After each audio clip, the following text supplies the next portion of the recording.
Hello, friends. Little update, and tomorrow actually I'm hopefully driving home. So I don't know if I'll update you on home, but I might. It's been an interesting week. So nursing typically you work. It depends on the job and the specifics, but it's usually 12-hour shifts, and 3 days a week is considered full time.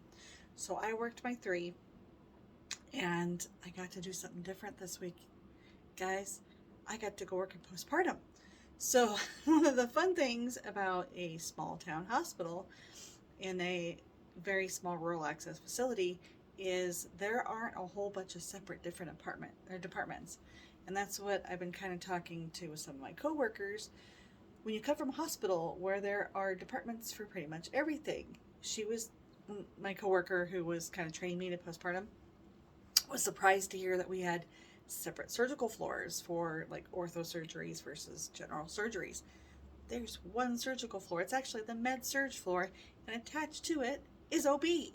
So the same nurses work all of that. Usually there's OB trained nurses and different, like actual real trained nurses who, are used to labor and delivery, work in the labor and delivery side, and I was just helping out with the postpartum side.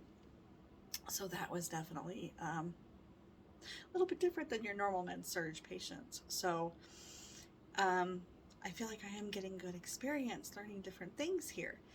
I never thought I'd be like a postpartum nurse. I floated one time over to postpartum at my old hospital, and when you float over there, which is very, very, very rare, it's typically you're called like functional. You go over there to basically help out, kind of more like CNA stuff, taking vitals and stuff like that. They don't usually have mother and baby nurses trained to go over or float over there just for no apparent reason. They have their own trained nurses and they have float staff that are dedicated just to be able to go over there. But one time I was sent over to postpartum, which is a really weird story, and a few of my friends know this story, but it's kind of interesting, so I want to tell it. The one time I was floated over to postpartum at my old facility, I had woken up from my sleep that day. I work at night, I sleep during the day. So I woke up from my sleep and I had this dream. And in the dream, myself and a couple of my coworkers, a nurse and a CNA from the floor, from oncology, medical, nephrology, nowhere near Babyland. In my dream, the three of us were called to a delivery, to a birth. And so that was a really weird dream. I wake up and I'm like, ooh, that was just weird. But it was a vivid enough dream that I had remembered it when I woke up. Then I get to work.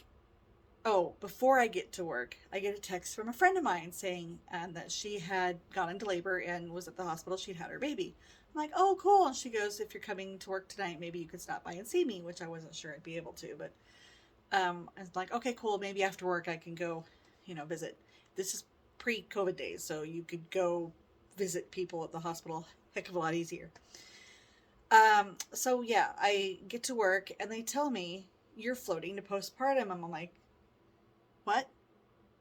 You're floating me to postpartum? I don't work at postpartum. I'm a med surg nurse, oncology, nephrology, medical, all that stuff.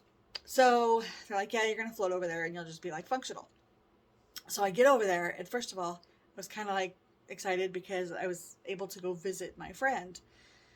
Um, but I just had this, it was just like so weird. I told my friend, one of my friends over on my floor, yeah, I had a weird dream before I came to work, and I told her about that dream, and she was kind of weirded out by it too. But yeah, so I get over there, and I ended up only working there for a few hours. I was able to see my friend who had her baby, but then they floated me back to my floor, and then I ended up getting sent home on standby. But it was just the weirdest thing to the only time in my life ever that I floated over to that hospital was after I'd had a dream about attending a birth. So I don't know. Weird. Um, Never floated there after that, and the only time I floated to peds a couple times, literally as a functional nurse because I'm not a peds nurse. But that's one thing. Over here at this place, they do occasionally get pediatric patients. We haven't had one yet, inpatient, but it could happen. But yeah, I got to go to postpartum over here. I got to help take care of a mom and baby, and that's kind of cool. It is different nursing. there are so many different nursing specialties. You could choose to do a lot of different things. Um, and I actually thought I was going to go into pediatric oncology when I graduated from nursing school. That was where I did my preceptorship. At the end of nursing school, you do so many hours. You pick the department where you want to go to, the specialty that you kind of your choice. There's so many different choices you could do. And I had picked pediatric oncology, and that's where I did my 120 hours there. And that's what I thought I wanted to do when I was in nursing school. And that's still kind of like my dream job, the one, that you kind of think, oh, I'd love to do that someday. And it just hasn't been in the cards. But, we did float a little bit over to NICU step down and the peds general medical. So I had a little bit of pediatric background before I, did this this week over there. So, and I am ACLS and PALS certified. So, I'm not completely useless over there. But yeah, that was definitely like an interesting experience going over there. And maybe I'll be spending a little more time over there. It's one of those things where I'm a backup and I wouldn't be labor and delivery. It would be like one of the OB nurses is over with a laboring mom. And, I'm helping out in the postpartum area. So yeah, that was my adventure for the week. Now, hopefully, like I said, I'm going to be home tomorrow or driving home tomorrow. It is very cold, guys. It's like below zero, and it's like that back home too. So I'm about like 6 hours away from where I live, and I have to go through mountain passes, and I've heard the passes aren't great. And actually, if you can't see what's going on behind me because of this light, but if you could, there is a river out this back window. If you can see the river, you might be able to see that there's chunks of ice in that river. It's cold. So I'm hoping that the roads are good and that I don't have to deal with nasty roads and slide offs and all that stuff. Isn't it pretty here? It is pretty here.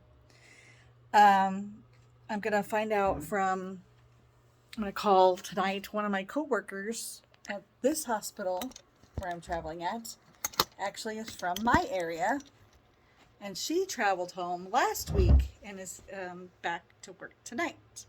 So my plan is to call her and find out what the roads are like. If she tells me they're really, really, really bad, I may abort mission and not go home, which would bum me out because this is like the only time in this for this and the end of the March, the March schedule's out, that I would really have a stretch of days where I could really go home and actually spend a few days at home. Because driving home for 6 hours to spend a day at home and then turn around and come back costs money on gas, it costs, time and energy, and I don't know if that's worth it. So we have to see.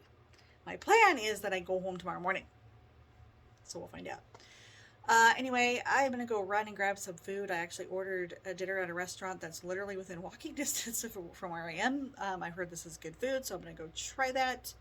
And then kind of chill out, do some laundry, relax for the evening. And then hop in my truck in the morning and set off for home. Hope everybody else is doing well. And I will see you in the next update. Take care. And if you're in the colder areas, keep warm. It is very chilly out. Like below 0, 1, yeah, it's cold. Stay warm, stay safe.